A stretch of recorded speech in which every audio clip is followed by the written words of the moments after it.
What's going on, everybody? Welcome back to a new video, and today we're going to be looking at my PSP 2000. This is the Monster Hunter aftermarket shell that I swapped out last year, but there was a ton of problems, so I kind of stopped this project, and I wanted to get it done today. So the problems that I had with this guy was the backlight issue. So I had a brand new screen come in and I installed it and still had issues with the backlight. Installed it on another PSP 2000 and it worked. So that was problem number one. Problem number two was that it wasn't reading UMD discs. Even though I installed a brand new UMD drive, we still had issues where nothing was being recognized. And problem number three that occurred literally as I was putting this back together was the power connector got loose and I had to reconnect or resolder those points. And in this video, I'll be showing you how I repaired all of those problems and got this PSP up and running again. So without further ado, let's get into it.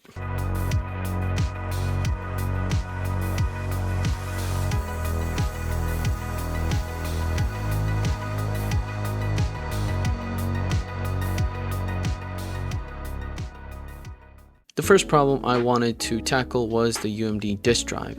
So after further inspection on my motherboard, I noticed that one of the switches was missing or it was completely broken. So we had to replace that off of the motherboard. So I went ahead and removed that entire piece off using my soldering iron. Obviously, you don't want to use a blower because there is some plastic involved in this piece, so we wanted to be safe. So we just simply used some solder, some flux, and my soldering iron to remove it.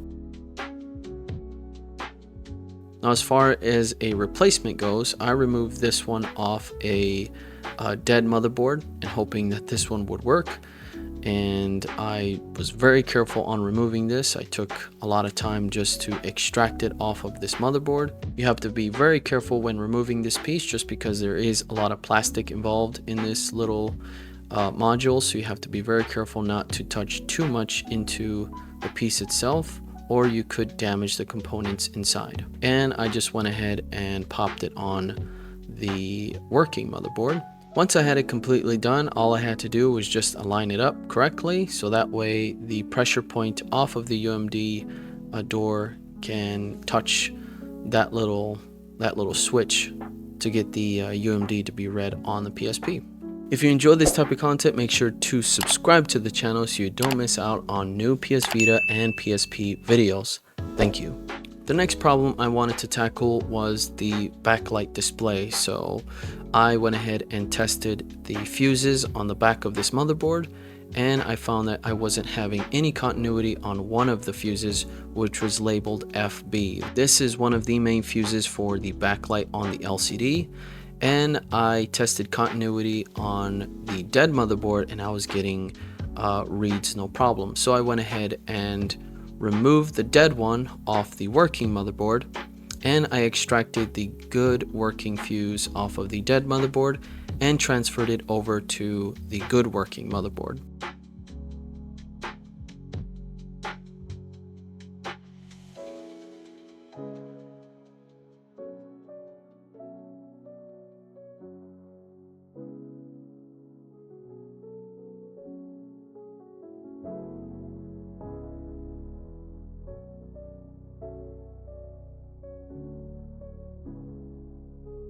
Now, as far as removing these fuses go, I used a heat gun or heat blower and I cranked it all the way up to 375 and I was able to successfully remove these fuses with no issues. And the last problem I tackled was the power connector. This thing literally fell apart as I was taking the motherboard off of the back housing shell and I was pretty disappointed, but luckily none of the pads were broken. Typically when you do have this issue occur, the pad comes completely ripped off with the connector, which pretty much sucks and you'll have to do a lot more work or you're probably just gonna have to just move on and get yourself a new board or figure out to hardwire the power connector onto the motherboard. So I was lucky enough that the pads were still there, and so I just simply removed the old solder and added some new solder to it, some flux, cleaned it up and got the power connector back up and running again. So that was a little fun project.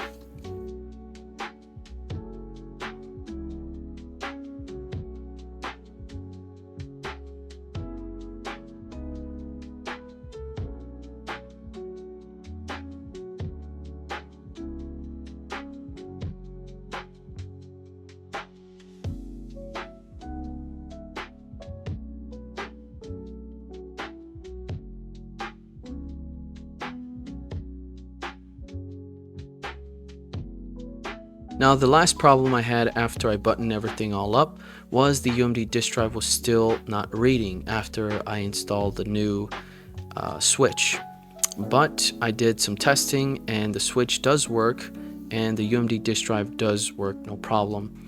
It's just that the UMD door doesn't reach to the switch, and this is some of the issues that you'll come across with some of these aftermarket shells, that they're just not designed exactly like the OEM shells, which is unfortunate. So I had to add some padding to the UMD door using some glue and some really soft padding, but for the most part it is working with the pad, and hopefully I can get another solution for this, but this is a temporary solution for now. So there you have it. That was a bit of a challenge, but we got it done and everything was working just fine on the PSP 2000. I'm super stoked that I finally got this console up and running.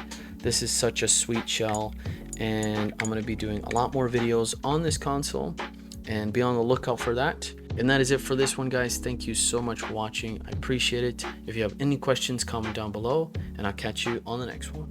Peace.